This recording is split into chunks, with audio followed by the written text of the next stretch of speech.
Hello दोस्तों, कैसे हैं दोस्तों। ये वृद्ध पिता और बेटे की कहानी है।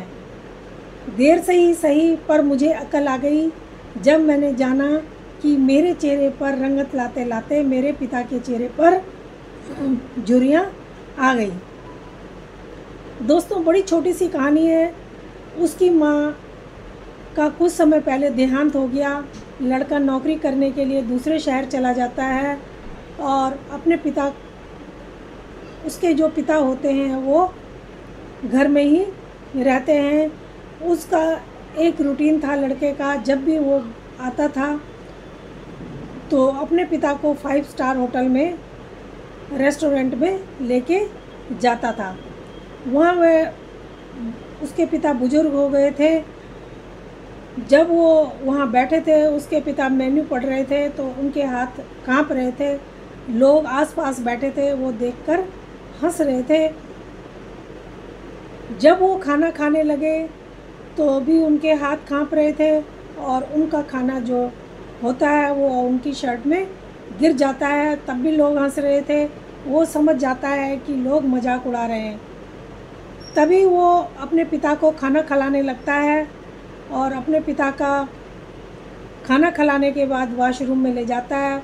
वहाँ उनके कपड़े साफ़ करता है, उनका मुंह पोंछता है, हाथ धोता है और उनको ठीक ठाक करके वापस लेकर आता है।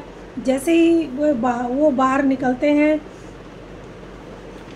तो वहाँ पर एक वृद्ध आदमी बैठा हुआ था। वो भी उनको देखे जा रहा था। वो उसको, लड़के को पीछे से आवाज़ लगाता है, बेटा ज़रा सुनो। वो पीछे मुड़कर देखता है तो वो लड़के को बोलता है कि बेटा तुम कुछ छोड़ कर जा रहे हो। वो कहता है नहीं, मैं कुछ छोड़कर नहीं जा रहा हूँ, मैं अपनी सारी चीज़ लेके जा रहा हूँ, मेरे पास मेरी सारी चीज़ है। वो कहते हैं नहीं, पहली बात यंगर जनरेशन को सबक देकर जा रहे हो कि अपने माता पिता से कभी दूर मत रहना और उनकी सेवा करना। और दूसरी बात, हम बुज़ुर्गों को एक उम्मीद देकर जा रहे हो कि बेटे ऐसे भी होते हैं जो माता पिता का ध्यान रखते हैं। हमें आज की जनरेशन को अपने माता पिता को इग्नोर नहीं करना चाहिए। हमें आज की जनरेशन को आदत पड़ गई है अपने माता पिता को इग्नोर करने की। उन्हें शर्म आती है अपने माता पिता के साथ कहीं ले जाने में, लेकिन वो भूल जाते हैं कि जब वो छोटे थे तो उनके माता पिता उनका भी ध्यान ऐसे ही रखा करते थे, उनकी किसी बात का बुरा नहीं मानते थे। इंसान को एक दिन बूढ़ा तो सभी को होना है।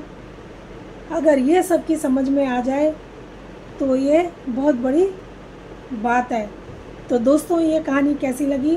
अगर अच्छी लगी हो तो प्लीज़ लाइक और सब्सक्राइब ज़रूर करना। धन्यवाद।